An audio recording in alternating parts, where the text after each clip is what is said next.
Bom dia, pessoal. Deixa eu colocar o sistema de streaming no ar e verificar, como de costume, se está tudo certo. Deixa eu dar uma olhadinha aqui e já começamos.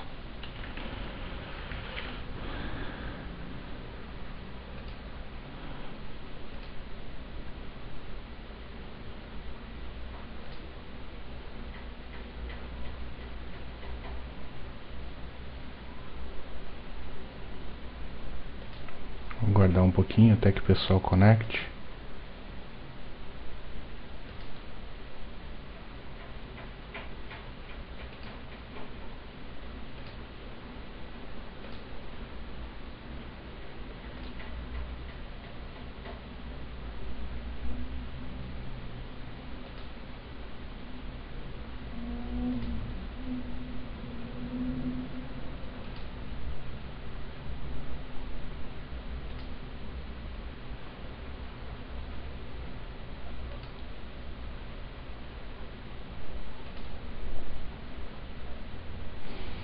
Bem, agora são 9h02, vou aguardar mais uns 2 minutinhos, aí começamos.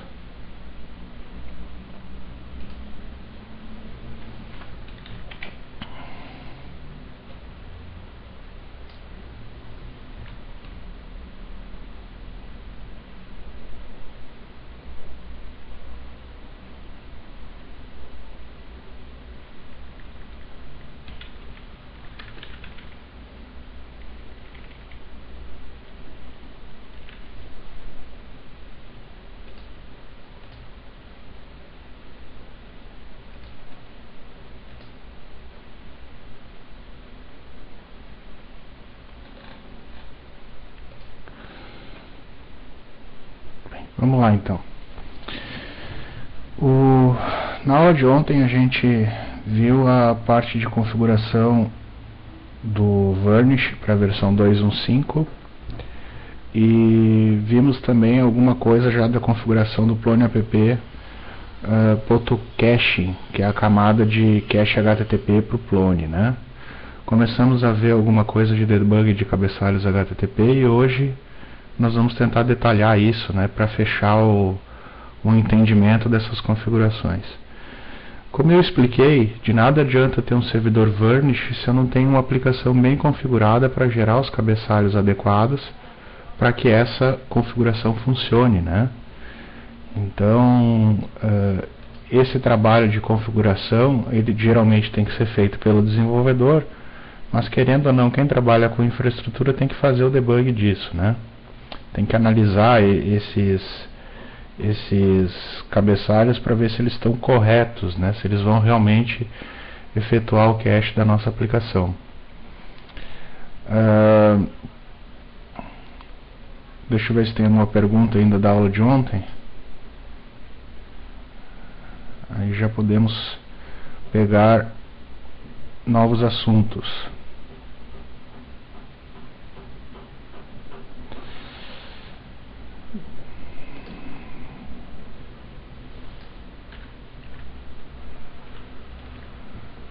Acho que não, acho que está tudo certo.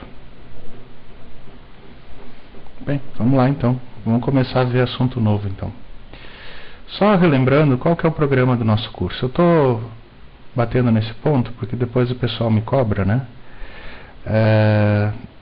Foi me pedido para dar um destaque especial para o Varnish, né, que é uma ferramenta que parece que estão começando a colocar em produção aí no Serpro para alguns sites críticos. Então o pessoal já me pediu para dar uma força nisso, transformar o curso quase numa consultoria. E no Plone app cache, né, que é o diferencial para o Plone 4, né? Vamos dar uma olhadinha o que mais tem no curso, só para a gente não fugir. Lá no meu blog isso está detalhado. Vamos abrir o post aqui. É esse cara aqui. Então, instalação do Plone, a gente já viu. Configuração do Python, do Zope e do Zel. Já está tudo certo. Tá? É a configuração padrão que a gente faz com o próprio build-out do Unified Installer, já é o suficiente para a gente. A gente tem que ver ainda alguns detalhes de configuração do ZADB, né? A parte de backup mudou um pouco, a parte de configuração de blobs. e dar uma detalhada na parte de build-outs, né? Que a gente vai ter que aprender a fazer instalação de produtos com build-out, e nem sempre isso é muito simples. Mas eu estou dando mesmo destaque no que foi me solicitado, né? Configuração do Varnish e a parte de Directors que a gente já viu. Eu quero ver se hoje a gente vê alguma coisa sobre Grace também. Não posso esquecer disso aqui. Então, o que vai sobrar na aula de hoje? Hoje nós vamos ver a parte de debug de cabeçalhos, que é essencial para proxies que nem o Varnish e o Squid funcionarem adequadamente. Vamos dar uma olhadinha nessa parte de Grace e quero ver se hoje a gente já vê alguma coisa do Supervisor D, Mainmon, HTTPD, HTTP-OK, que são aplicativos interessantes para ficar monitorando a estrutura, tá? Bem interessantes. Deixa eu ver o que mais que eu podia ver. Acho que para a aula de hoje é isso. Aí, hoje é nossa terceira aula. Amanhã seria uma aula sobre build-out, né? Eu não sei se a gente vai ver Squid, né? Squid eu podia só fazer uma compilação e mostrar, né, como é que está o Squid 3, o que mudou. Mudou pouca coisa em relação ao 2. Eu já tenho o Squid 3 em produção, rodando com IPv6 e está bem tranquilo, tá? Mas como o pessoal me pediu para dar um destaque maior para Varnish, talvez eu só faça alguns comentários sobre o Squid e não caia muito no detalhe. A não ser que alguém me peça, né? Vocês estão livres para me pedir isso. E deixa eu ver o que mais. Bem, para a última aula vai sobrar dicas e truques, né? Vai sobrar a parte de otimização do JDB, a parte de IPv6, que de repente a gente vai ser útil. A gente vai ter que ver quando ver IPv6, ver a configuração da Nginx com IPv6. Tem bastante coisa para nós vermos aí. Hoje vamos tentar focar nisso, então. Focar nesse debug de cabeçalhos, ferramentas para auxiliar a gente nesse debug de cabeçalhos, e dar uma entendida nesse conceito de Grace, que eu provavelmente vou dar uma olhada nisso na segunda parte da aula, finalzinho dela. Tá bom? Vamos lá, então. Bem, uma das perguntas corriqueiras é a seguinte: se a gente está trabalhando com uma aplicação web e essa aplicação não foi a gente que desenvolveu, qual é a maneira mais fácil que eu tenho para conseguir debugar os cabeçalhos HTTP e a eficiência desses cabeçalhos, né, na minha aplicação? Eu tenho que ter uma ferramenta para isso, porque fazer isso manualmente é bastante trabalhoso, tá? Tem algumas ferramentas interessantes para fazer isso, tá? Geralmente ou elas são sites que fazem esse trabalho para você, te geram relatórios, ou são extensões por Firefox que te fazem esse trabalho, né? Te auxiliam nesse trabalho. Como eu já faço isso há alguns anos, eu vou tentar passar algumas dicas para vocês de como eu trabalho, né? De como eu faço essa análise de cabeçalhos de aplicação. Porque, assim, se vocês tiverem que aprender apenas uma coisa nesse curso, que seja isso. Que seja como fazer a análise de cabeçalhos HTTP para que a sua infraestrutura funcione direito. Não adianta você ter servidor rápido, não adianta você ter uma infraestrutura boa de cache, se a tua aplicação não está certa para utilizar essa infraestrutura da forma correta, né?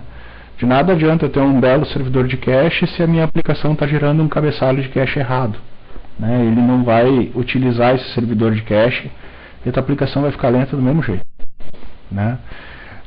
Então, assim, se vocês não, por exemplo, não conseguirem assistir todas as aulas, ou tiverem só assistindo os vídeos e tiverem que assistir apenas um pedaço de aula, assistam esse pedaço que eu vou mostrar agora, tá? Ele não está explicitamente citado no programa do curso, mas já que eu estou ensinando Varnish, a gente vai ter que debugar o Varnish e entender como é que funciona a aplicação de regras do plano app caching para o Varnish funcionar. Eu, obviamente, não tenho como deixar de mostrar isso. Eu, no passado, já dei um curso específico sobre isso, que foi um curso que eu intitulei Plone Performance Tuning, que é onde a gente foi mais a fundo nisso, né? Nessa questão de realmente buscar entender os problemas de performance de aplicações Plone, né? querendo ou não, boa parte dos problemas eles são resolvidos com proxies, que nem o Varnish. Então, esse assunto vai acabar se sobressaindo, né? A gente vai acabar citando coisas que eu já citei em um outro curso, tá? Mas naquela época não existia Varnish, né? Eu lembro que na época eu tinha feito todo o curso com Squid, né? Varnish é uma aplicação nova que tem as suas peculiaridades na forma como é que ela é debugada, né? Por exemplo, o Squid ele trata a validação condicional dos elementos e o Varnish não, né? O Varnish simplesmente lava as mãos para qualquer validação condicional, ele manda para o back-end fazer. Tá? Então tem que tomar alguns cuidados que com o Squid fazia serviço para a gente e o Varnish ainda não suporta. Tá? Vamos ver isso então, que eu acho que é importante, e vamos tentar focar em ferramentas, né? Porque nem todo mundo tem tempo hoje em dia para ficar lendo RFC, né? E entender as recomendações de boas práticas na sua amplitude, né? Muita coisa, né? Dá para escrever livro? Não, tem livros apenas sobre esse tipo de assunto, né?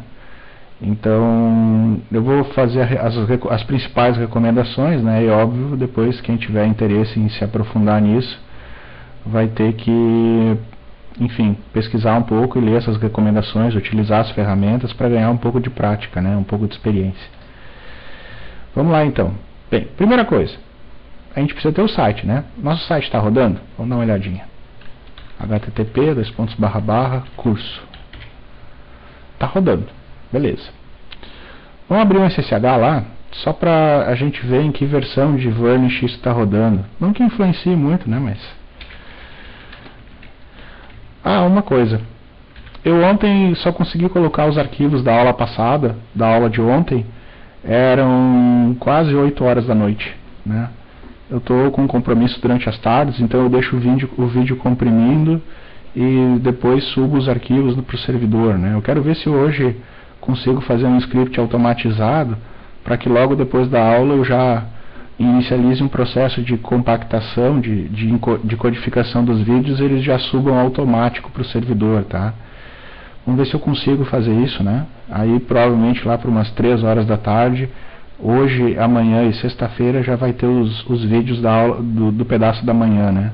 Ontem realmente eu não consegui fazer antes. Uma coisa que eu ainda não disponibilizei, eu acho que eu vou dar uma formatadinha e colocar alguns comentários, são os arquivos de configuração do Varnish, né?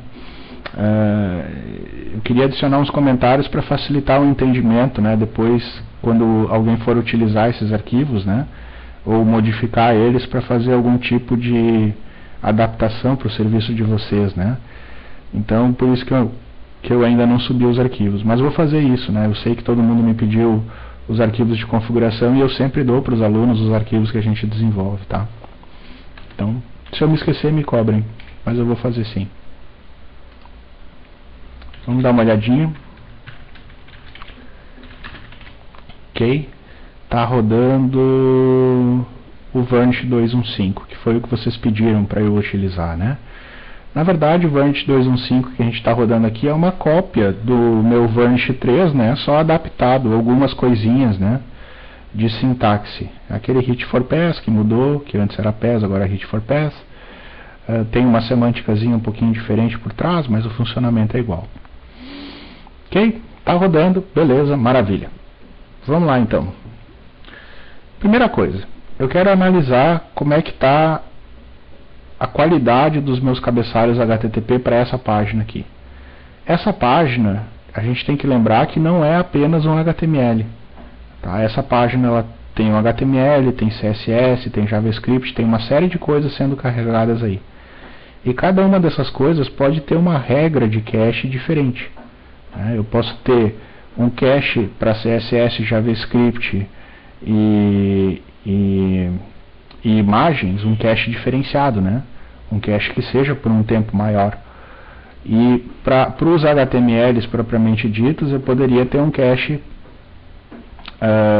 menor, um cache que evite com que a atualização de uma notícia, por exemplo, acabe sendo postergada, né? De uma forma indesejada, ou seja, que leve muito tempo para atualizar no site. Então, para eu fazer a análise desses cabeçalhos HTTP, eu tenho que ter ferramentas. Eu vou indicar algumas ferramentas para vocês, tá? Vamos lá. Primeira ferramenta, que é a mais conhecida aí do pessoal. É uma extensão antiga, mas que ainda funciona, que é a Web Developer. Essas extensões que eu vou mostrar, nem todas elas funcionam em todas as versões de navegador, tá? Tipo, esse navegador que eu estou usando é um Mozilla 3.6.18. Tá, ele é a versão estável do Firefox que vem no Ubuntu LTS. Tá, esse ambiente que eu estou usando aqui é um Ubuntu 10.4 LTS, né? Desktop. Então, 3.6 é um navegador Firefox já antigo, né? Algumas extensões provavelmente não vão funcionar nele. Mas vamos testar. Uma delas, então, a gente vem aqui em complementos e instala, né, a extensão Web Developer.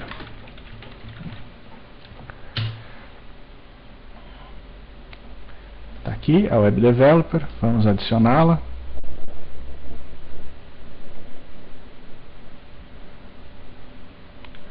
Ok, só mandar instalar. Beleza. Tem outra extensão que a gente já usou ontem, né, que é a Live HTTP Headers, né? Essa também vocês podem instalar, ela é bem útil para a gente trabalhar com algumas análises mais simples, né? Que ela já vai listando os nossos requests à medida que eles são feitos num painelzinho lateral. Outra extensão importante que eu costumo indicar é o Firebug. Essa é um canivete suíço, né? Principalmente quem é designer costuma utilizar ela para parte de CSS, JavaScript, né, fazer. Só que tem muitos Firebugs, né? A gente quer o Firebug mesmo, que é esse cara aqui, ó. Não dá para confundir ele com o Flashbug ou com o Firebug Debugger, tem diversas, né? Ela ficou famosa e o pessoal acabou adotando o nome, né? Então, instalamos o Firebug. Beleza, está instalado também. Que outras extensões a gente pode instalar? Tem uma extensão que eu tenho uma simpatia especial por ela, que ela ajuda muito o pessoal que trabalha com infraestrutura, que ela foi desenvolvida por um programador do Yahoo, né? Que ele é um dos caras que colabora com o desenvolvimento do projeto do Squid, né? Do código-fonte do Squid. Ele é funcionário do Yahoo, mas ele é committer do Squid. E ele é um cara que tem uma experiência com infraestrutura para sites web muito grande, né? É um cara que trabalha com isso há diversos anos, né? E ele é autor de alguns livros, né? Então o que ele fez? Ele escreveu alguns livros com recomendações para sites de alta performance. E parte do livro dele é justamente baseada não, ela é auxiliada, apoiada por uma extensão que ele desenvolveu, que é o YSlow, né? Então vamos ver se a gente consegue instalar o YSlow aqui.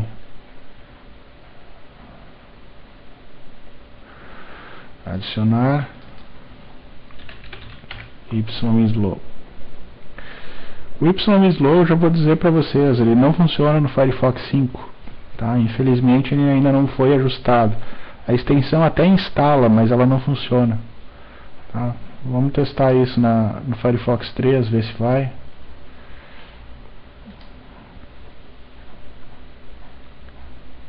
Ok. Parece que instalou também. Para eu rodar o YSlow, obrigatoriamente eu tenho que ter o Firebug, tá? Eu preciso do Firebug instalado. Que outras extensões eu costumo utilizar? Bem, tem uma delas que é relativamente nova, que ela é interessante. Ela é o nome dela é HTTP Fox. Tá? Vocês podem instalar ela também.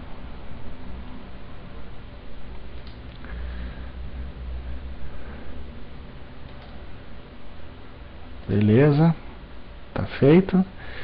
E a última extensão que eu selecionei aqui para passar para o curso é uma extensão que ela não é desenvolvida, ela não está disponível publicamente no repositório de extensões do Firefox. Ela é uma extensão desenvolvida pelo Google chamada PageSpeed. Na verdade, o PageSpeed é um projeto um pouco mais amplo, né? Ele é um projeto que ele não é só uma extensão, ele é um conjunto de recomendações, né? Que o Google implanta aí para, enfim, quem tá mais por dentro sabe que hoje em dia o Google considera diversos fatores para ranquear os sites, né? Um desses fatores é justamente a velocidade dos sites, né? Os sites que respondem melhor, têm melhor performance, costumam ser melhor ranqueados, né? Então o PageSpeed é um subprojeto interno do Google que disponibiliza não só uma extensão, mas disponibiliza também módulos para o Apache para tentar acelerar automaticamente os sites que o Apache faz proxy, né? Então ele já tenta aplicar essas recomendações, né, que ele determina, ele tenta aplicar isso de forma automática, né, modificando o código HTML que você tem, às vezes juntando diversos JavaScripts num arquivo só, aplicando compressão e assim vai, diversas técnicas, né? Então, como é que a gente faz para instalar o PageSpeed? Bem, o PageSpeed, a instalação dele é um pouquinho diferente. Eu vou fechar aqui. A gente tem que fazer uma busca. Google PageSpeed. Ele vai trazer um projeto do Google Code, que é o serviço do Google de hospedagem de códigos, né? E aqui dentro você vai ter uma forma de instalar ele. Vamos ver se ele instala na versão 3 do Firefox. Vamos ver.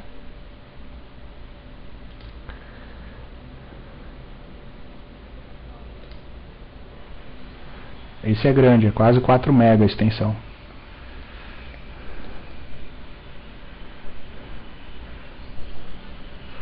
O PageSpeed ele já não está mais compatível com a 3.6, tá?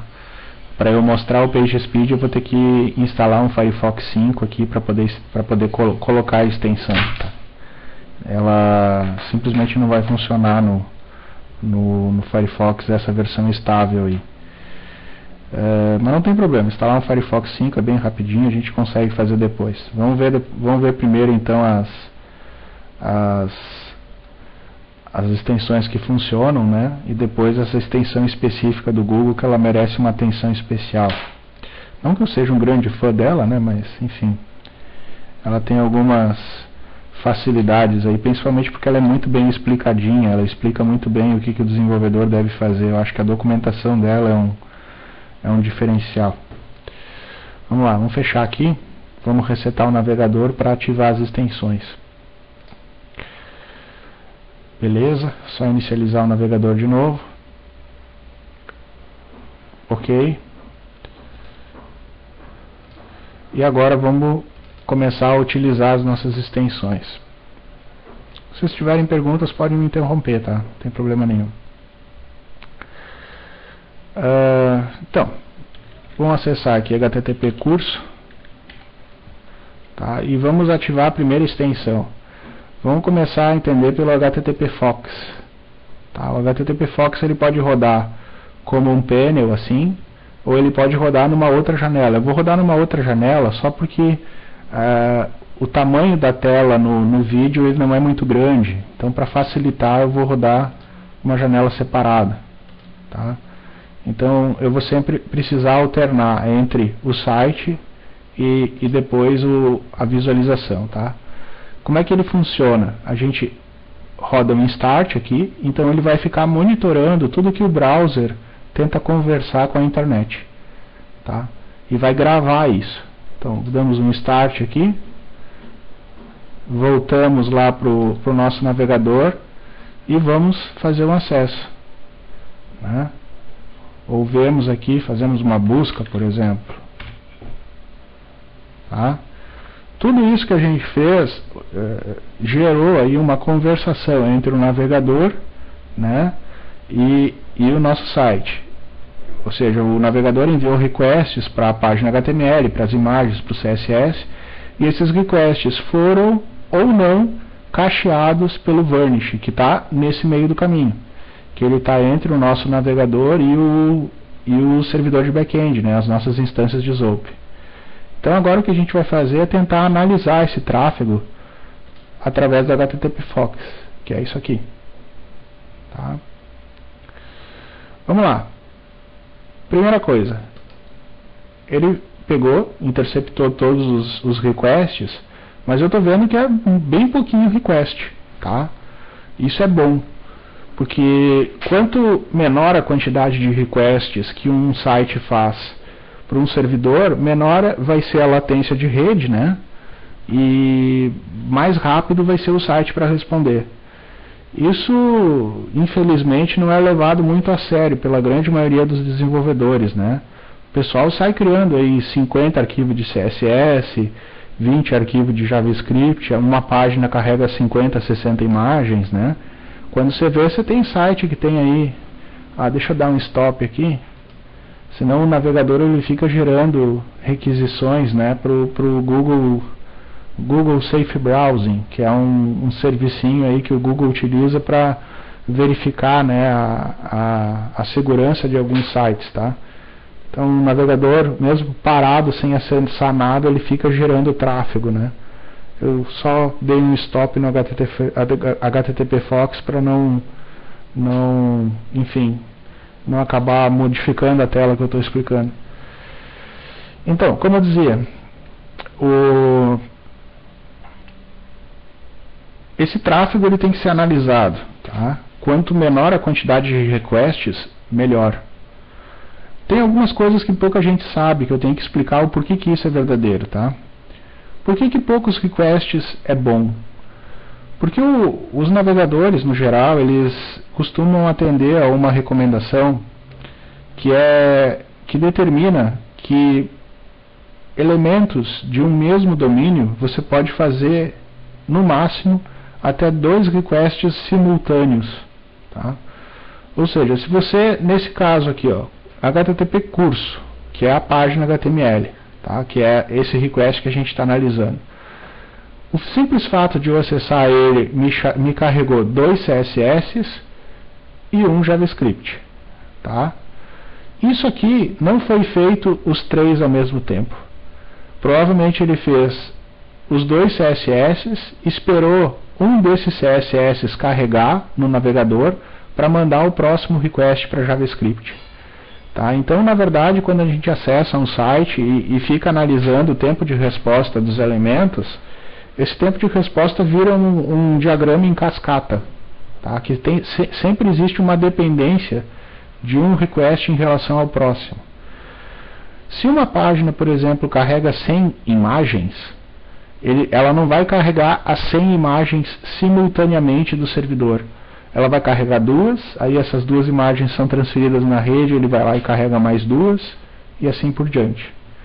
Isso é um problema. Isso é um problema sério. Porque cada vez que você faz uma requisição para o servidor, você tem que iniciar uma conexão TCP, né? Você vai lá, conecta no servidor, espera ele processar aquilo e devolver. Ou seja, você tem o tempo de transporte da informação e todo o handshake, né? Toda a negociação de protocolo sendo refeita. E transmissão de rede é algo lento, né? Então o ideal é que tu tenha sempre uma quantidade pequena de requests sendo processado para uma página ser exibida, né?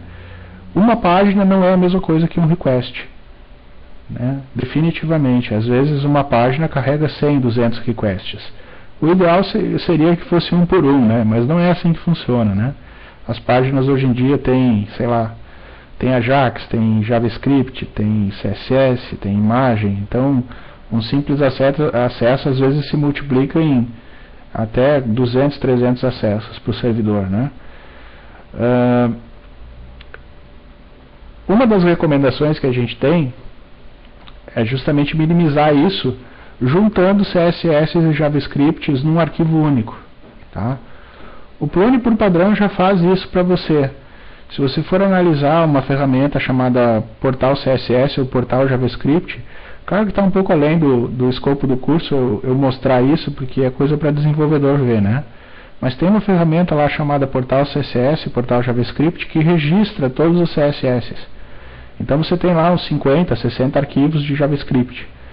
Só que ele não vai fazer a carga de todos esses JavaScripts um a não ser que o servidor esteja em modo debug. Aí ele faz um a um.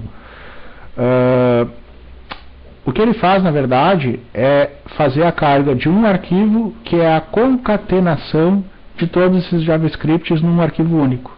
Tá? Isso é feito dessa forma justamente para agilizar o processamento. Tá? O navegador ele se comporta muito melhor dessa forma. Bem, essa extensão então ela vai listar toda essa negociação, né? Todos esses requests para a gente. Vamos analisar alguns desses requests. O request em si, né, o ciclo de vida dele, ele é dividido em duas partes. Aquilo que sai do navegador e é enviado para o browser, e aquilo que o browser vai receber como resposta do servidor. Essa resposta do servidor, parte dela é gerada pelo back-end, parte dela é gerada pelo proxy, que intercepta essa conexão do back-end e depois vai devolver isso para o navegador. Tá? Então aqui na esquerda da nossa tela, a gente tem o request, né? Aquilo que é enviado do browser para o servidor, isso na esquerda, e na direita a gente tem o response, aquilo que o servidor respondeu. Só um instante.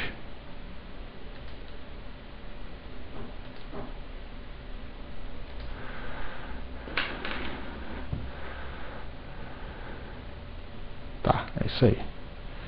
Tô vendo se não tem perguntas, se está tudo certo com o streaming. Aparentemente tudo ok.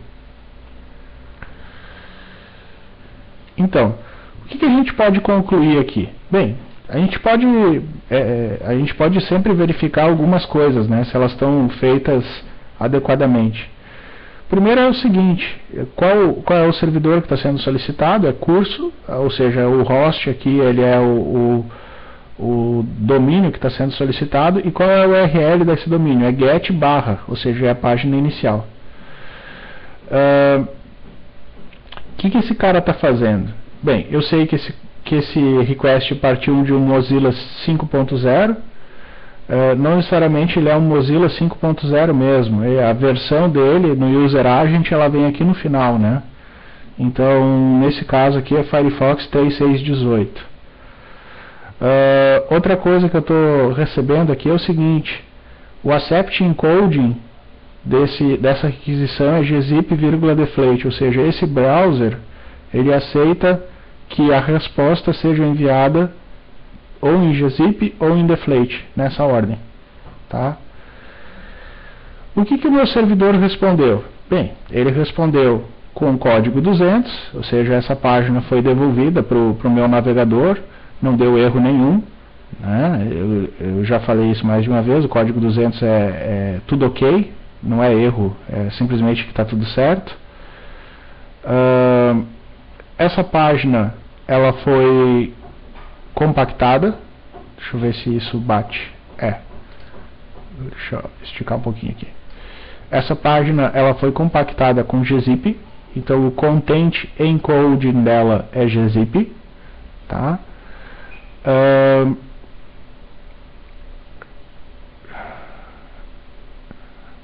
Deixa eu ver o que mais tem de importante. Bem, e aqui a gente sabe, né, que isso aqui está atravessando um varnish, tem um cabeçalho xvarnish aqui que está sendo definido. O que tem de importante aqui? Bem, importante mesmo é esse cabeçalho cache control. Esse cabeçalho cache control está dizendo que maxage é 0, ou seja, o tempo de cache no navegador é 0, o navegador não vai guardar uma cópia dessa página, mas o tempo no proxy, ou seja, o smaxage, é 86.400. Significa que o varnish vai guardar uma cópia dessa página. Tá? Essa sintaxe aqui ela pode parecer um pouco estranha para quem não está habituado a programar ou para quem não conhece RFC, mas ela é bem, enfim, bem conhecida. Tá? Para uma página ter cache, eu tenho que ter basicamente esse cabeçalho cache control e essa página tem que ter data, tá? Todo o response ele tem que ter uma data. Então esse smaxAge ele vai ser calculado em relação a essa data aqui, tá? Que é a data que essa página foi calculada, né? Tem que tomar cuidado para não botar um smaxAge de 1 hora e colocar a data da página no passado, tá? Já vi acontecer. Porque aí, apesar de tu mandar a página ter cache, como a data é no passado, ela tem cache, mas o cache já expirou quando passou no proxy. Então tem que sempre avaliar, tá? Nesse caso aqui é dia 10 de agosto de 2011, meio-dia e 25 GMT. GMT por quê? Porque aqui ele está considerando o fuso horário GMT, tá? Meio-dia e 25 que foi, enfim, a hora que foi gerada essa página, para 9h25, que é o horário atual nosso, dá as 3 horas do fuso horário, né? Que é as 3 horas do GMT-3, que é o nosso fuso horário normal. Então tem que sempre calcular isso. Ele vai estar dando um dia de cache, 86.400 é 24 horas, né, em segundos, em relação às 9 horas e 25 minutos data atual, que seria 12h25 GMT. Eu já comentei, mas vou ressaltar. É importante que você tenha sincronização de relógio entre todos os servidores de um cluster Plone, ou seja, o ZDB, as máquinas OAuth e as máquinas de proxy de back-end tem que estar com o relógio sincronizado. Tu pode fazer isso com o NTP-Date, por exemplo, que é um aplicativo que vai se conectar num servidor NTP e fazer a sincronia de relógio, ou você pode usar um servidor NTP da tua rede específico para isso, tá? Quem não tem servidor NTP, a dica é usar um servidor Microsoft Active Directory para fazer esse trabalho. Todo servidor AD tem um servidor NTP junto, tá? Que você pode utilizar. Por que você tem um servidor NTP dentro do AD? Porque o AD internamente ele trabalha com Kerberos, e Kerberos precisa de sincronização de relógio para funcionar, tá? Então vocês podem, né, quando não tiverem um servidor NTP pronto para utilizar, vocês podem utilizar um servidor Microsoft AD.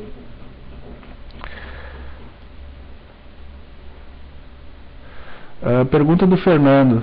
No caso do browser Firefox, no IE não tenho certeza, é possível aumentar o número de requests simultâneos processados pelo navegador? Sim, é possível. Tem uma diretiva nisso que você pode modificar o comportamento do navegador.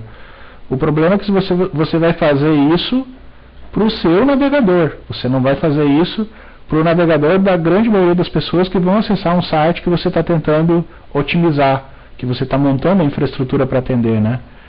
Ele está perguntando se eu considero isso vantajoso ou desvantajoso. É óbvio que isso é vantajoso, né?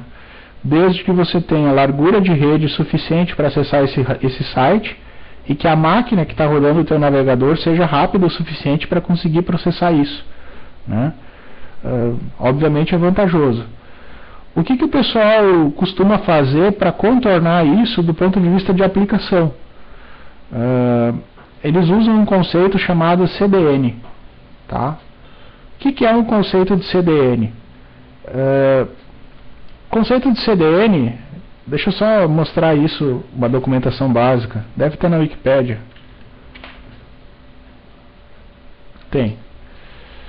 CDN é isso aqui, ó, é o que a gente chama de Content Delivery Network, tá? A história de Content Delivery Network, ela surge por dois motivos, tá? Primeiro é justamente para resolver esse problema de encadeamento em cascata que é a recomendação dos navegadores. Você imagina, por exemplo, que você está acessando a página do Terra ou a página inicial do UOL, tá? Essas páginas, elas são poluídas com publicidade, assim, tem banner por tudo, né? Aí agora você imagina, se todos os banners fossem carregados de um único domínio, o que ia acontecer? O navegador ia lá, ia puxar 2 banners, depois ia esperar mais um pouco, puxar mais 2 banners e assim por diante. isso ia ficar muito lento, né? Você imagina que uma página está carregando uns 20 banners, na metade do carregamento dos banners tu já clicou em outra página, tu já quer ver outra coisa, né? Então, geralmente quem trabalha com servidor de banner é meio que obrigado a montar um CDN, tá? Qual que é a estratégia de você montar um CDN para fazer o carregamento de diversas imagens em paralelo? Você fazer com que o SRC dessas imagens seja dinâmico. Que ele seja lá, por exemplo, www1, ponto nome do domínio, www2, www3, e esse prefixo www1, 2, 3, ele seja aleatório. Tá? Então o que vai acontecer é que você vai distribuir as diversas imagens que você tem em diversos domínios. O navegador interpreta isso como se fossem domínios diferentes. E naturalmente ele vai fazer a carga disso de maneira paralela. Tá? Na prática, nada impede de você fazer o www1, 2, 3, 4 até o 20, como eu já vi algumas pessoas fazerem, responder na mesma máquina, como se fossem alias de um mesmo domínio. Tá? Isso vai naturalmente fazer com que você ganhe em responsividade do site, porque todos os navegadores vão tentar carregar as coisas em paralelo, mas obviamente o servidor que vai estar respondendo por isso tem que estar preparado para receber uma carga de acessos simultâneos muito maior do que o normal, né? Ou seja, os acessos eles não vão ser feitos de forma sequencial ao longo do tempo. Eles vão ser feitos pontualmente e em rajadas, todos eles de forma simultânea, né? Então um servidor legal para trabalhar com isso, por exemplo, é o Nginx. O Nginx manipula isso muito bem, tá? Se você está servindo, por exemplo, conteúdo estático, né? Ou se você, por exemplo, quer fazer o Nginx, fazer um proxy para o Vanish, funciona muito bem, tá? E é uma estratégia legal. Eu já tive, por exemplo, cliente que não é o caso de Plone, né? O Plone também daria para fazer isso, é óbvio, é só você desenhar o skin fazendo esse tipo de carga de elemento, fazendo o domínio das imagens ser um domínio paralelo, né? Paralelizado com diversos hostnames. Mas eu já tive um cliente que teve que fazer isso para fazer uma aplicação de servidor de banner, tá? Justamente utilizar esse conceito de CDN para fazer a paralelização dos teus requests, tá? Esse é um ponto. O segundo ponto de CDN diz respeito à latência de rede, né? Você tentar diminuir a latência de rede utilizando CDNs distribuídos no mundo, né? Para quando você acessar uma página, você acessar a página daquele data center que provavelmente vai estar mais próximo de você, que vai ter a menor latência para o teu serviço, né? Se você está acessando provavelmente a página, sei lá, vamos dar um exemplo, a página da Copa do Mundo, né? Ou a página das Olimpíadas, seria interessante ter um CDN no Brasil, um CDN na Europa, um CDN nos Estados Unidos, um CDN na Ásia e um na Oceania. E aí todo mundo que estivesse acessando a página, ao invés de ficar acessando todo mundo no Brasil e todo mundo atolando os links internacionais para chegar no Brasil, todo mundo poderia fazer o acesso num data center geograficamente mais próximo, né, de você. É óbvio que você vai se preocupar com esse tipo de otimização apenas quando você tem sites que têm um volume de acesso que justifica esse investimento, né? Mas para quem, por exemplo, tem uma estrutura tipo Twitter, tipo Google, eles têm data centers espalhados no mundo inteiro, então eles podem fazer isso, né? Tem empresas, inclusive, que são especializadas em montar CDNs, né? Uma empresa que ficou conhecida no mundo inteiro por fazer CDNs era a... como é que é? Avaya? Me fugiu o nome agora. Mas eu lembro que eles faziam o CDN do site das Olimpíadas, da transmissão das Olimpíadas, né? Então é bem interessante esse conceito, mas apesar dessa distribuição geográfica não dizer muito respeito à maioria das pessoas, a parte de você ter hostnames dinâmicos para paralelizar download, ela pode ser implementada por qualquer pessoa que saiba programar, né? Você pode fazer isso simplesmente manipulando, né, os domínios da onde as imagens são carregadas. Fica bem interessante para quem quer ganhar aí, às vezes 1, 2 segundos de performance e não tem como modificar a aplicação, né? Não consegue modificar a aplicação, tá? Você consegue fazer isso manipulando URLs. Bem, voltando aqui para a nossa análise, então, já que eu respondi a pergunta, vou voltar aqui para a nossa análise de cabeçalhos HTTP. Essa análise que eu fiz aqui, ela está dizendo o seguinte: essa página vai estar acelerada pelo Varnish. O rapaz que gerou isso aqui fez o trabalho de casa, está tudo certinho. Ou seja, eu posso botar aí 5 mil usuários simultâneos, desde que o meu servidor web esteja configurado corretamente, eu vou conseguir atender sem problema nenhum, tá? Porque essa página aqui não vai estar respondendo no back-end, ela vai estar sendo atendida pelo servidor de front-end, né? Pelo servidor de proxy, o nosso Varnish. Aqui é interessante, ó. O que aconteceu aqui? Aqui eu estou fazendo a carga de um CSS. Eu selecionei, né, o segundo request do meu debug aqui, e eu percebi que o navegador não teve response, né? Ele só fez o request, mas não teve response. Por que diabos aconteceu isso? Aconteceu isso porque esse elemento não chegou a conversar com o servidor, tá? Esse elemento, ele simplesmente pegou algo que já estava dentro do navegador e utilizou. Ele não conversou com o servidor, ele não mandou request nenhum para a máquina, tá?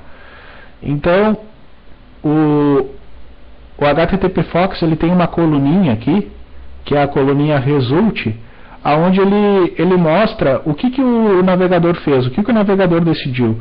Quando ele põe cache entre parênteses, ele não conversou com o servidor, ele usou algo que ele já tinha, tá?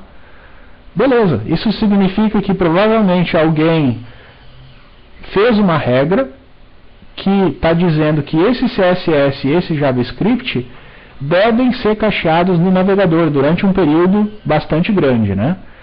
E se eu tivesse com o cache vazio, ou seja, se eu nunca tivesse acessado essa página antes, o meu primeiro acesso provavelmente ia ser servido pelo proxy, ia ser servido pelo servidor Varnish, porque tudo que é cacheado no navegador automaticamente também é cacheado nos proxies, tá? Então esse elemento também estaria sendo servido pelo Varnish, não estaria sendo buscado no servidor de back-end. O que eu vou fazer agora? Eu vou passar a perna no navegador, para ele desconsiderar o cache que ele tem, o cache interno, para que eu rode de novo esse teste e eu consiga analisar o response que o back-end está me gerando, tá? Então como é que eu vou fazer isso? Bem, vou limpar isso aqui, né? Vou simplesmente apagar tudo isso aqui. Vou voltar aqui no meu navegador e pela extensão Web Developer eu tenho essa opção aqui, ó, de desativar cache, tá? Essa opção, o que ela faz? Ela vai, né, internamente, né, dentro do Firefox, fazer de conta que o cache não existe, né? É como se toda vez que o browser perguntasse: esse elemento está no cache do navegador, o browser vai responder que não, mesmo que o elemento esteja, tá? Então eu vou desabilitar o cache, tá? Está desabilitado, e vou fazer um novo acesso. Nesse momento, eu tenho que inicializar o HTTP-Fox. Agora sim. Vou dar um stop aqui, e aí a gente volta a analisar o CSS. No momento que eu fiz o request de novo e grampeei o meu browser para ele não ter cache local, aí eu consegui enxergar que, percebam que eu não limpei o cache continua lá. Só que como eu grampeei o navegador, eu estou forçando com que o meu navegador faça a requisição para o meu back-end. E aí agora eu tenho como analisar qual foi a resposta, o response, né, que o meu back-end retornou. O que ele está devolvendo? Ele está devolvendo justamente um max age igual a um número enorme, tá? 604.800. Isso aqui provavelmente deve ser 30 dias. Teria que fazer o cálculo aí, né? Teria que dividir aí por 3.600 e dividir por 24 para ver quantos dias dá, né? Mas enfim, é uma quantidade de tempo bastante grande. E como isso está no Max Age, ele vai fazer cache no browser. A gente tem que tomar muito cuidado com cache em browser. Muito cuidado. A gente não é recomendado que seja feito cache em browser de páginas. Tá? A gente tem que tomar cuidado com isso, porque cache em browser de página, a página, até expirar o cache, aquela página vai ser servida do navegador da pessoa. O navegador não vai chegar nem a pedir o conteúdo para o servidor para ele ser processado. Ele vai simplesmente pegar o que está no navegador e utilizar.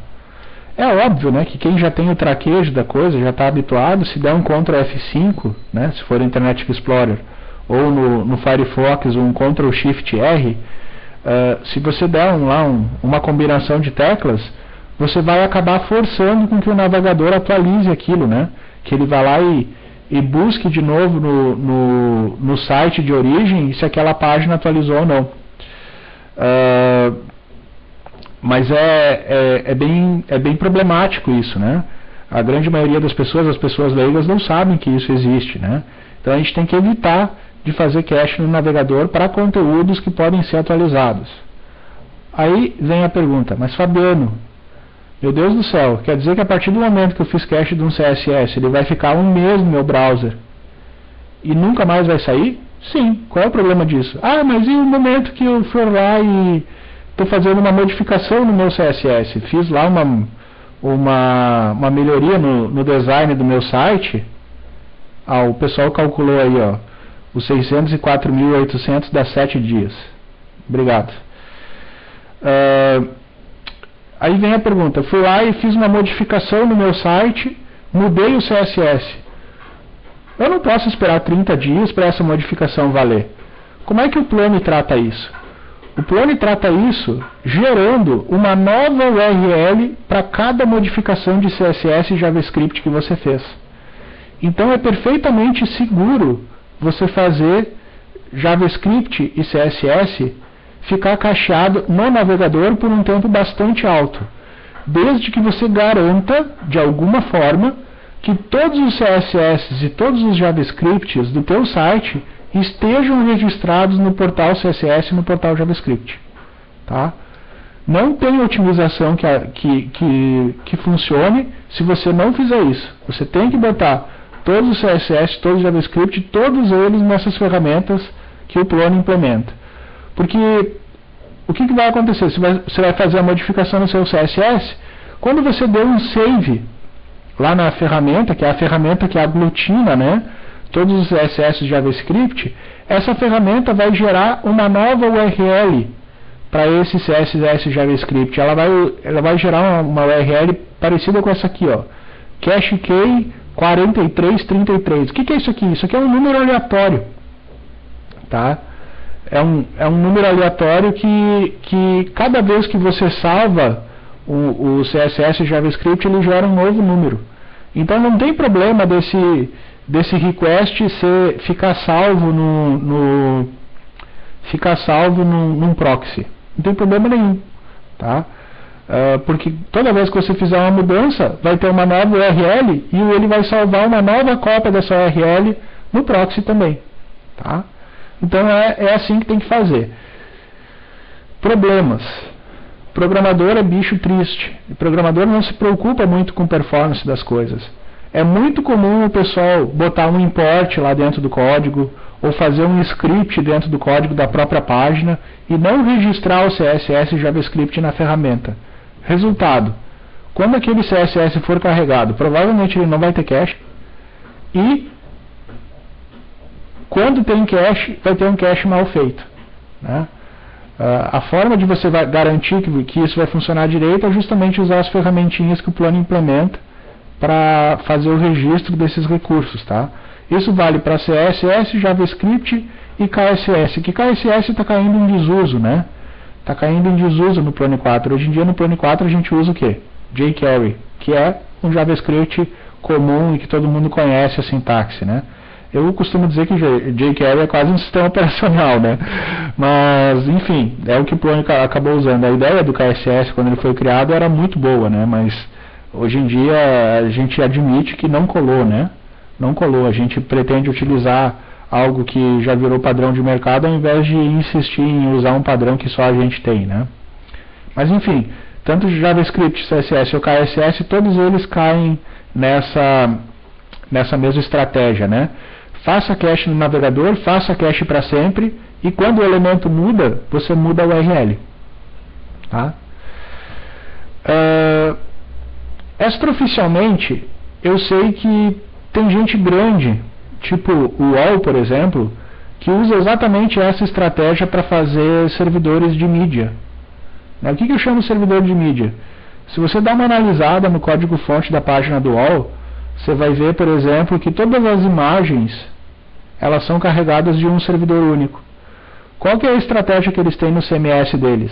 Imagem, a partir do momento que foi criada e foi publicada, o nome dela não muda. Se você quiser publicar uma outra imagem, você vai ter que criar, sei lá, você foi lá e tratou uma foto, por exemplo, que estava publicada.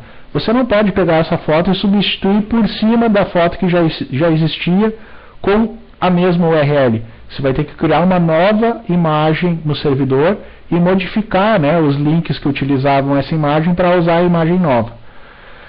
Por que eles fazem isso? Porque essa é uma forma de garantir com que os links não vão quebrar, né, é uma forma interessante de garantir com que os links não vão quebrar, e eles podem fazer um cache extremamente agressivo dessas imagens, tá?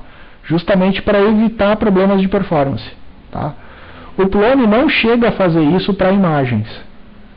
Imagens que eu digo objetos image, né? Fotografias que você coloca no CMS. O Plone não faz isso. Se for lá e subir um JPEG e depois subir uma versão atualizada dele, a URL permanece a mesma. Mas com JavaScript e com CSS a gente já usa, já adota essa estratégia. Agora, em sites de grande tráfego, é uma recomendação que eu costumo fazer para os meus usuários. Você vai mudar uma imagem, não muda o link dela. Cria uma nova imagem. Cria uma nova imagem e modifica o HTML para usar essa imagem. Tá? Porque isso vai te permitir com que o pessoal da infraestrutura possa, sem maiores efeitos colaterais, adotar uma estratégia mais agressiva do que o normal, né? Uma estratégia bastante forte para cache de imagens, que geralmente cache de imagens não dá para ser tão agressivo quanto um cache de CSS. Tá? Mas, se você seguir a mesma estratégia, o problema é que os usuários não costumam seguir isso, né? É meio complicado de forçar o usuário a fazer alguma coisa, né? Então a gente tem que ser um pouco mais moderado, né? Por isso que tem aquelas estratégias de cache fraco, cache moderado e cache forte, né? O cache moderado, o que vai acontecer é que vai fazer cache por um dia. Então, no pior dos casos, o cara atualizou uma imagem e amanhã ele vai ver a imagem atualizada, se isso ficou cacheada num proxy de rede, por exemplo, que está fora da tua rede, tá? E se ele não sabe o que é um F5. Enfim, a gente tem que pensar em tudo, né? Tá bom. Bem, pessoal, já deu para ter uma ideia assim de como é que funciona a análise de cabeçalhos, tá? Então aqui a gente tem uma listagem dos requests, o request propriamente dito e o response, tá? Eu vou mostrar agora rapidamente algumas outras ferramentas. Eu já mostrei ontem a Live HTTP Headers, que o que ela faz? À medida que você vai acessando, ela abre, né? Vamos só demonstrar, né? Vou fechar isso aqui. Aqui, ó, exibir Live HTTP Headers. Tem até um atalhozinho aí, Ctrl Shift L. Aí ele vai mostrar esse painel aqui na lateral esquerda, que à medida que você acessa, ele lista justamente aquilo que a extensão do HTTP Fox faz, né? Só eu acho que a HTTP Fox ela é mais organizada, né? Ela permite que você faça a busca, ela lista, né, os detalhes e tal. Aqui ele só lista cabeçalho, né? É um pouco mais direto, né? Mais simples, mais objetivo. Mas então, eu já tinha mostrado aqui, né? Aqui é o request e aqui é o response. Eu vou mostrar agora algumas ferramentas novas, tipo o YSlow e o Firefox. Essas ferramentas, elas tentam ir um passo além. Elas não são apenas ferramentas para fazer o debug dos cabeçalhos, né? Para fazer o debug do request e do response e ver se essa requisição está sendo pega pelo proxy, que é o nosso objetivo. Elas vão um pouco além, elas testam outros tipos de fatores que vão influenciar na performance do nosso site. Elas testam, por exemplo, para ver se o site está comprimindo as páginas, se ele está fazendo poucos requests, se ele está fazendo uso de CDN, né? Ele testa tudo isso. Tá? Então vamos dar uma olhadinha nessa extensão, a primeira delas, que é a YSlow. Tá?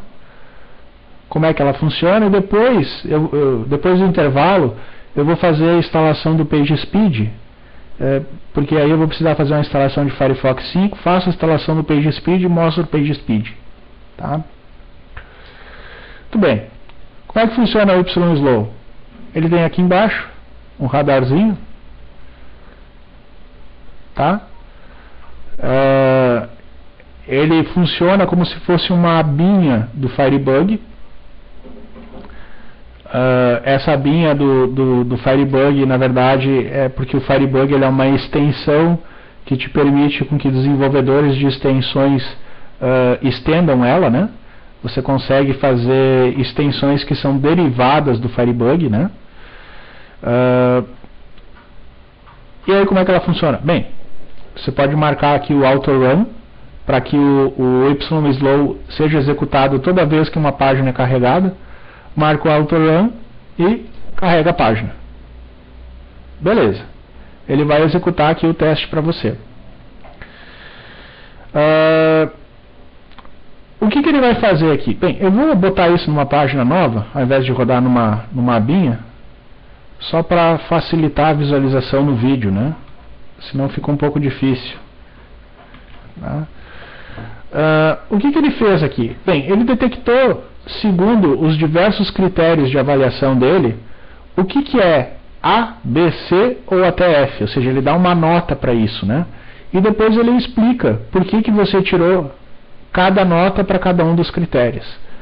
Esses critérios, eles são documentados e explicados um a um, o que você deve fazer, tá? Então, por exemplo, esse critério aqui, ó, make fewer HTTP requests, tá? Beleza, tirei A, porque ele considera que até uns 3, 4 requests, a sua página está bem otimizada. Tá? Se eu fizesse esse mesmo teste numa página com 20 requests, ou com 50 requests, gradativamente ele ia diminuindo a minha nota, né? Se eu fizer um acesso a uma página e desses 20 requests, 18 são CSS, certamente eu teria tirado F, né? Porque ele sabe que CSS é uma coisa que pode ser aglutinada em um request único, né, por questão de performance. Vamos ver algumas coisas que eu não tirei A, por exemplo. Eu não tirei A no item C, que é justamente aplicar a compressão gzip nos elementos CSS e JavaScript. Tá? Por algum motivo, o Plone não compactou isso com gzip. Ele compactou a página. A página a gente viu que de fato ela estava compactada com gzip. Mas por algum motivo ele não aplicou a compressão nesse CSS e JavaScript. Mas aí vem a pergunta, Fabiano, não está errado isso? Bem, talvez até esteja. Talvez até esteja. Só que eu não costumo me estressar em ficar debugando compressão de gzip. O que eu recomendo? Tá? O que eu passo para os meus alunos, que é a forma mais fácil de resolver esse problema? Compressão gzip. Você tem que botar um software na frente do Varnish, no caso o Nginx, e configurar ele para ele fazer a compressão para você. Por quê? Porque é uma coisa a menos que o back-end vai ter que se preocupar em fazer, ou seja, você vai estar tirando processamento do back-end, ele não vai ter que se preocupar em ficar comprimindo páginas. O teu servidor proxy, o teu servidor Varnish, ele não vai ficar preocupado em guardar versões compactadas e descompactadas de conteúdo. Para ele vai vir tudo homogêneo, até certa forma é interessante, você não vai ter overhead ali, nenhum tipo de overhead, e todo o processo de compressão você coloca na frente disso tudo, de forma que essa regra que você for definir vai ser uma regra genérica, vai ser uma regra que vai estar aplicado a tudo que você está fazendo proxy, e você vai ter a garantia que tudo que entrou na sua rede, tudo que está saindo da sua rede, está saindo com compressão. Você vai estar economizando banda e potencialmente vai estar atendendo mais gente com o mesmo hardware. Tá? Então eu vou mostrar agora o que a gente tem que fazer para tentar não tirar C nesse grade aqui. Ó. Vamos tentar subir essa nota aí. Tá? Para isso, nós vamos fazer uma instalação de Nginx agora. Nginx com o módulo de compressão para o suporte a proxy, ou seja, ele vai fazer compressão daquele site que ele vai fazer proxy, que é justamente o Varnish. Tá? Vamos lá então, vamos meter ficha aqui, vamos ver o que a gente consegue fazer. Antes que me perguntem, porque eu sei que invariavelmente vão me perguntar, dá para fazer isso com Apache? Dá para fazer com Apache. Tá? Só que eu não faria. Eu não faria isso com o Apache para um site muito grande, porque a performance do Apache para fazer isso não é boa. Tá?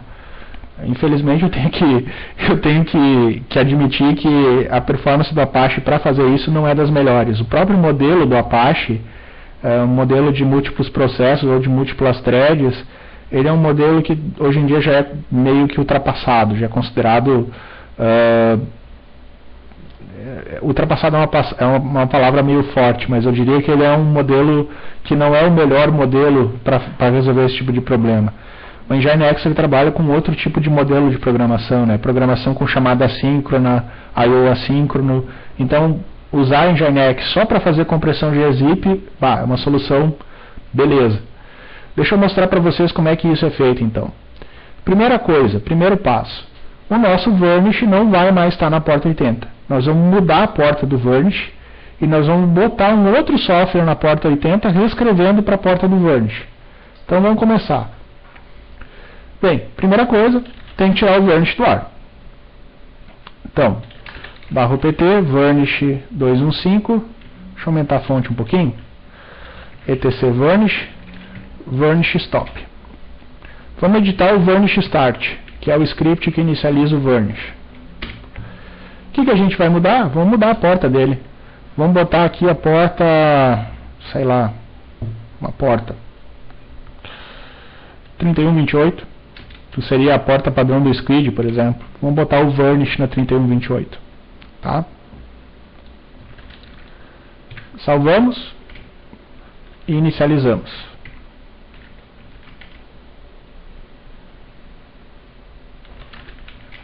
Beleza, até aqui resolvido. O que falta agora? Falta a gente compilar o Nginx. O Nginx a gente pode usar do pacote ou compilar a versão estável a partir do código-fonte. Né? Vamos compilar, vamos fazer do fonte. Vamos entrar aqui no /home shiro curso, src. Aí aqui dentro nós vamos baixar o Nginx. Bem, baixar o Nginx, obviamente.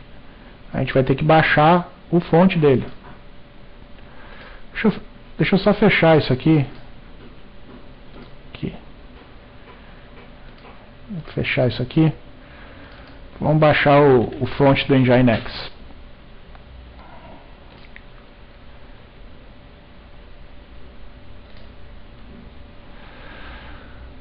Vamos lá. Ok, o fonte está aqui, ó, versão 1.0.5. Tá? Copiamos o link e vamos baixar ele via wget mesmo.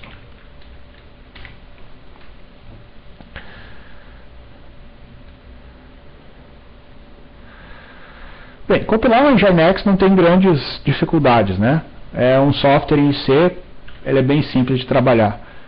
Descompacta ele, entra no diretório e chama lá .configure. Na verdade não, é configure prefix, e aí coloca o prefixo onde é que tu vai instalar. Vou botar aqui no apt Nginx.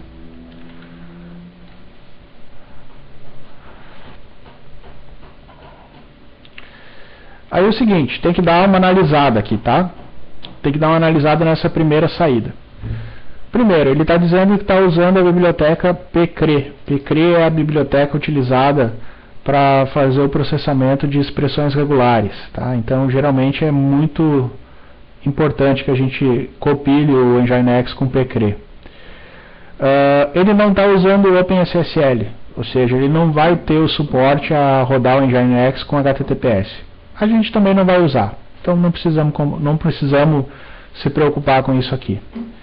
E no mais está tudo certo, ele já está usando a zlib, que é a biblioteca que realmente vai ser importante para a gente, né, que é a biblioteca para fazer a compressão dos dados, e está usando ali a MD5, a SHA-1, que são bibliotecas de hash, né, padrões do sistema. O que eu preciso fazer agora? Make install. Tá? E esperar ele compilar para mim. Demora um pouquinho.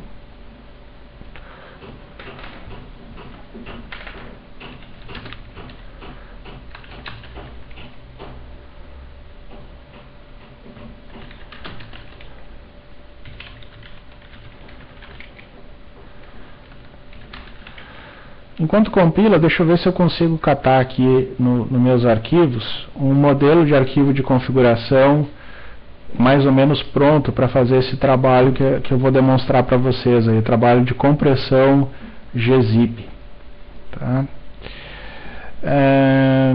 Deixa eu pensar onde eu tenho isso.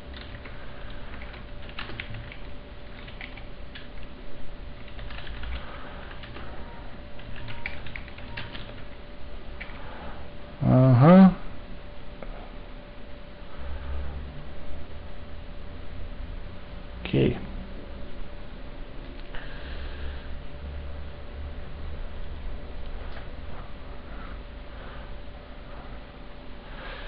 Beleza, está instalado. Eu acho que eu já consegui catar aqui um arquivo. Vamos ver se agora a gente consegue configurar esse Nginx aqui.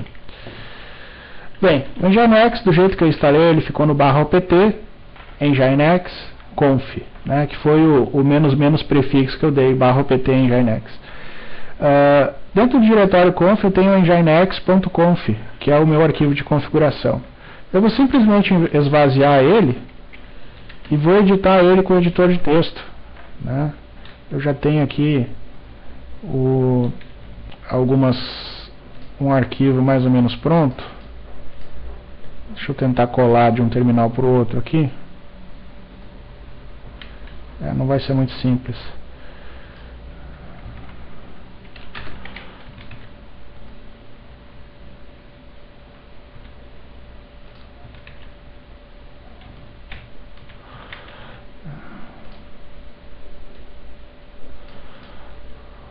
Deixa eu montar isso então num outro arquivo.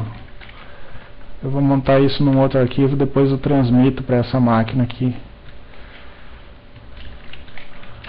Só um instante, deixa eu montar o modelo que eu tenho aqui, porque depois eu passo esse modelo para vocês.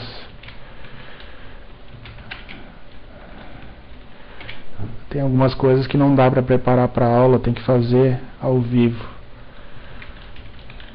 Ai, ai. Só um instante, pessoal, enquanto eu monto isso.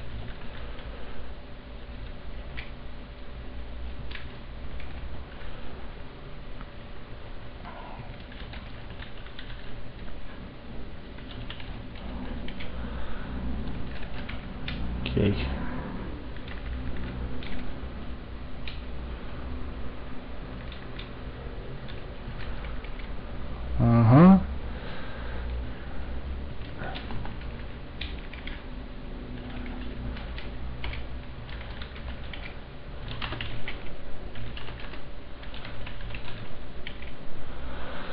Só um instante que são dois arquivos, deixa eu pegar o outro aqui.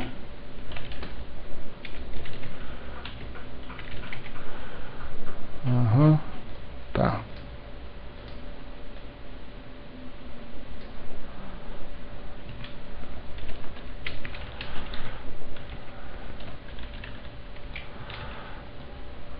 Ok.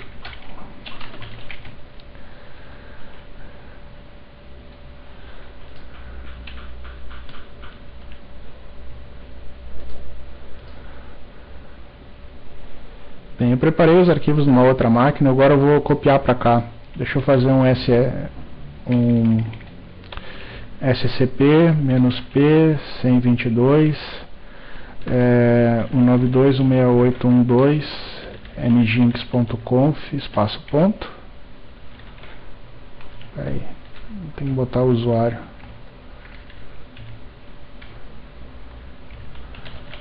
Isso. Ok. E o proxyconf também.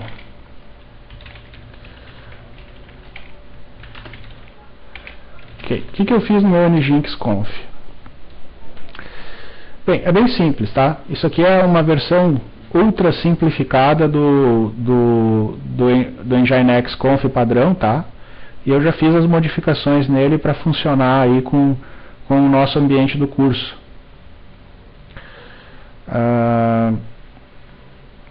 Deixa eu só ver uma coisa.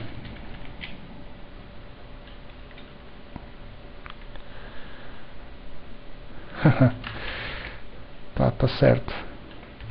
Tudo bem. Bem, como é que funciona aqui? Bem, Worker Processors e Worker Connectors, aqui eu só estou dizendo que o Nginx ele vai rodar com uma thread aberta para até 1024 sockets, tá? E aí o que ele está fazendo? Bem, essas configurações aqui são padrões, tá? É bem padrão do Nginx. O que importa é isso aqui, ó. Tá? Isso aqui está dizendo o seguinte: aplique compressão gzip para qualquer coisa que esteja sendo feito proxy, tá? O que é isso? Por padrão, o Nginx vai aplicar gzip apenas naqueles arquivos estáticos que ele está servindo do disco. Se você estiver utilizando o Nginx como proxy para alguma coisa, como é o nosso caso, que a gente vai utilizar o Nginx como proxy para o Varnish, ele não aplicaria compressão, tá? Então você tem que colocar uma diretiva adicional para isso. É essa diretiva aí. Isso aí está documentado, mas pouca gente sabe que existe, tá? E outra diretiva importante é essa aqui, ó. É a gzip types. Essa diretiva ela diz que determinados tipos de MIME type, ou seja, determinados tipos de requisições, elas têm obrigatoriamente que ser comprimidas, tá? Text HTML, que é as páginas HTML, por padrão, elas já são comprimidas. Aqui você tem que colocar aquilo a mais que você quer garantir a compressão. No meu caso, text plain, text CSS, JavaScript e XML, tá? Que é justamente aonde a gente tirou nota C, né? Que é CSS e JavaScript que estavam sendo servidos sem compressão, tá? Então por aqui você vai garantir que eles estão sendo compactados. E aí o que você tem que fazer é definir um server, né? Definir uma instância de server para que ele faça o proxy para o Varnish, tá? Então o que eu estou dizendo aqui? Escute Nginx, né? O servidor Nginx, escute na porta 80, o teu domínio vai ser curso, o teu log, o teu arquivo de log vai ser esse arquivo aqui, /var log nginx curso, e aí aqui embaixo eu coloquei um proxy pass. Proxy pass significa que todas as requisições que o barra recebe vão ser repassadas para a porta 3128 desse mesmo IP, que é onde é que o meu Varnish está rodando, tá? E eu estou dando um include de um arquivo de configuração, que é um conjunto de parâmetros que a gente tem que declarar para timeouts, para tamanho de buffer, para como esse proxy vai funcionar, tá? Esse proxyconf, ele também ele é bem padrão, ele está documentado enfim, está documentado no site do Nginx. Depois eu vou passar para vocês quais são os parâmetros que eu costumo utilizar para tamanho de buffer, timeout, porque o que acontece? Como existe um proxy entre o Nginx e o Varnish, o Nginx não fica esperando pelo Varnish esperando que o Varnish responda indefinidamente. Ele vai esperar durante um determinado tempo, depois ele vai cortar a conexão por timeout, né? Então esses parâmetros eles são definidos nesse arquivo aqui. E tem um ifzinho aqui, um ifzinho malandro, que esse aqui eu recomendo, tá? Esse ifzinho malandro aqui é para evitar com que o seu servidor web receba pancadas de bots de indexação. Isso é bem comum mesmo para sites que têm um ranqueamento no Google muito alto, tá? Sites que têm um tráfego maior, que têm uma visibilidade maior. O que acontece? Esses sites, eles com bastante frequência, eles costumam receber visitas de diversos bots, né? Para que esses bots carreguem o conteúdo desse site e indexem esse site no Bing, no Yahoo, né? Nesses serviços de busca mais conhecidos. O problema mais corriqueiro é que tem uma série de bots que não são nem um pouco comportados. Eles são bem, digamos assim, bem agressivos, né? Eles entram no teu site e saem chamando página e página atrás de página. E como essa navegação é uma navegação em profundidade, ou seja, os bots eles vão percorrendo links do teu site, eles não têm o comportamento que uma pessoa, um ser humano teria. Então, estatisticamente falando, isso vai ser péssimo para a performance do teu site, você deixar um grande volume de bots indexando o teu conteúdo de maneira, sabe, irresponsável. O que eu tenho feito? Eu tenho feito algumas limitações, né? Eu coloco um if que nem esse. Isso aqui é um if que está fazendo uma comparação do user agent, que é aquilo que é passado, é uma string de identificação do navegador que é passado para o servidor web, para bloquear alguns user agents que são potencialmente perigosos, tá? Essa expressão é uma expressão que eu tenho testado aí em alguns clientes e ela bloqueia a grande maioria dos bots que a gente tem por aí em atividade, com exceção do Googlebot. Ou seja, o teu site continuaria sendo indexado pelo Google, né? Tem muita gente que ia infartar se o site não aparecesse bem indexado no Google ou simplesmente parasse de atualizar no Google, né? Mas ele bloqueia todos os outros bots que, enfim, que nem sempre se comportam tão bem. Um deles que eu tenho algumas ressalvas é o Slurp, né? O Slurp ele é o bot de indexação do Yahoo. Apesar de ser um sistema, né, o Yahoo ser um site grande e responsável, ele é bem agressivo, né? Ele gera um tráfego considerável nos servidores. Tá? Então eu costumo bloquear. Aí se você não quiser bloquear, beleza. Você pode simplesmente omitir esse if aqui e está resolvido. Tá? Nesse caso eu estou em rede local aqui, mas já como esse exemplo eu já apliquei em diversos clientes, já vou deixar no arquivo de configuração de exemplo para vocês, caso vocês quiserem implantar nas estruturas de vocês. Tá? Eu já vi site grande com 35% de todo o tráfego sendo bots, tá? E aí, às vezes você está com um mega problema de performance no site e o problema de performance nem está sendo gerado por seres humanos, está sendo gerado por bots. Isso é ridículo. Então, beleza. Dito isso, já mostrei a configuração, vamos testar agora. Vamos testar, ver se isso de fato está normalizando a compressão das minhas páginas, se está garantindo que todos os elementos que ali passam estão sofrendo compressão, né? Vamos ver se isso funciona. Salvamos aqui e vamos executar o Nginx. /opt, Nginx, sbin, Nginx. Ele reclamou porque ele não conseguiu criar o diretório para gravar o log. Criei o diretório, né? E startei. E está rodando. Então agora eu tenho o meu Varnish rodando e tenho o meu Nginx na porta 80 fazendo proxy para o Varnish, que por sua vez faz proxy para o balanceador de carga de instâncias do Zope. Tá? E aqui eu tenho a compressão gzip. Vamos ver se isso funcionou. Como é que a gente testa? Bem, tem que acessar curso, de novo. Opa, deu bad gateway. O que deu agora? Será que eu errei a porta? Deixa eu ver aqui.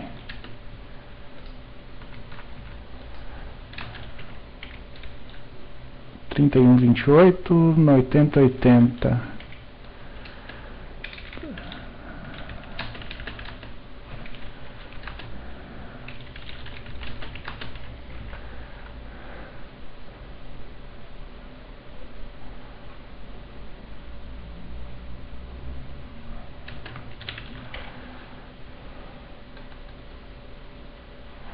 Deixa eu só ver o que deu de errado.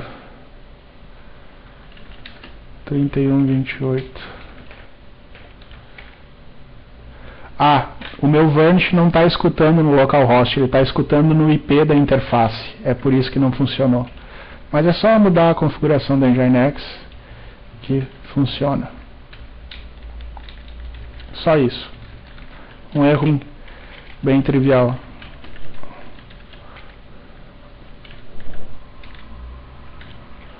E agora nós startamos de novo o processo. Foi, está inicializado. Vamos testar. Funcionou, beleza. Era isso que a gente queria que continuasse funcionando. E isso está ok.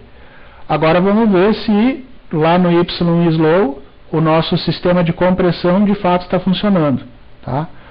Antes de rodar o YSlow, vamos rodar o HTTPFox para realmente ver esse cabeçalho, ver se ele está de fato comprimindo, né?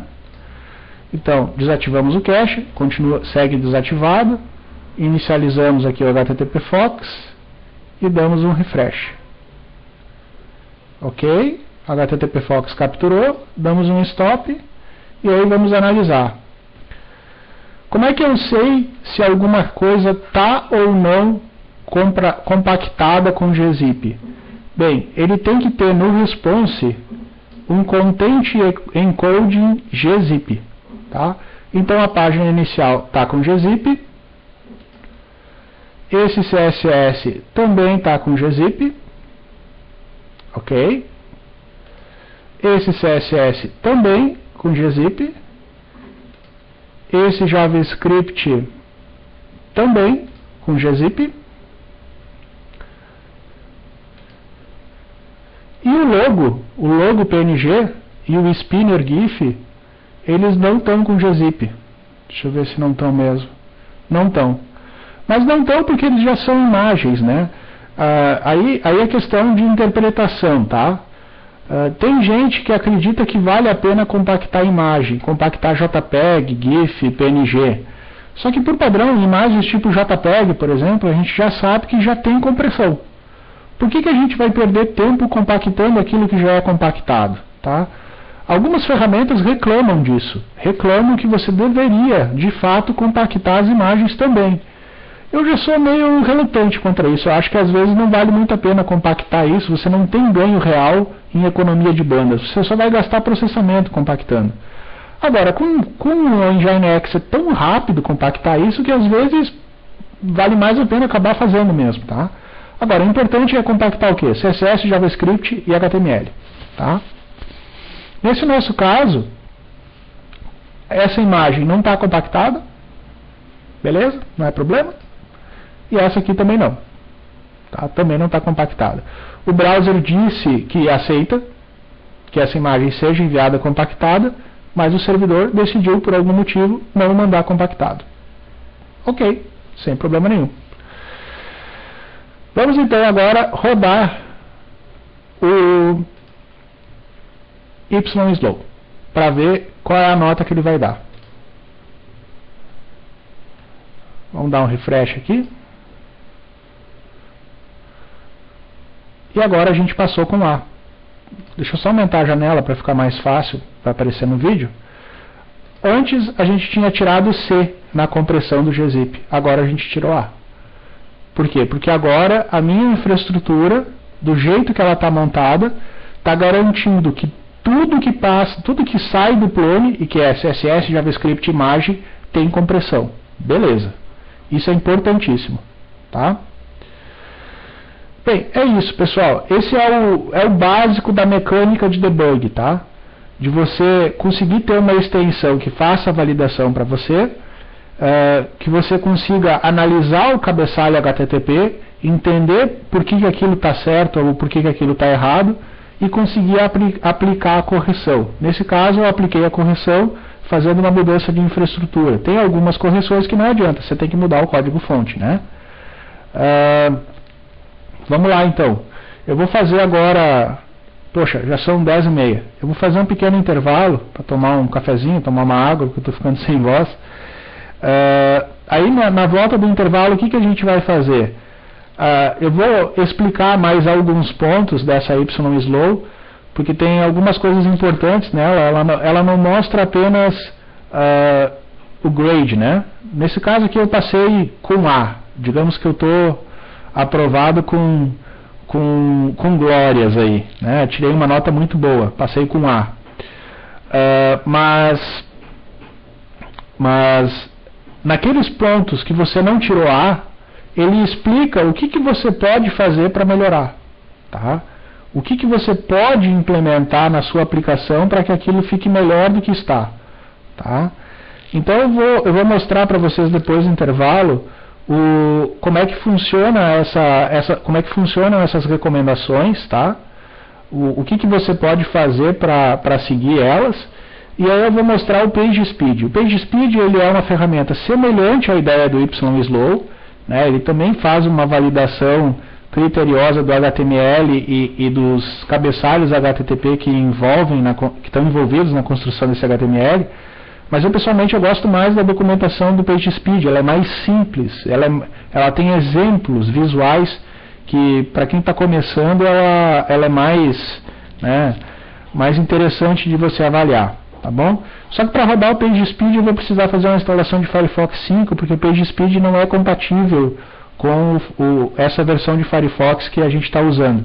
E o YSlow não é compatível com a versão 5, né? Então, querendo ou não, eu não tenho como fugir. Eu tenho que ter dois navegadores aí, até que pelo menos o desenvolvedor dessa extensão consiga fazer a adaptação dela.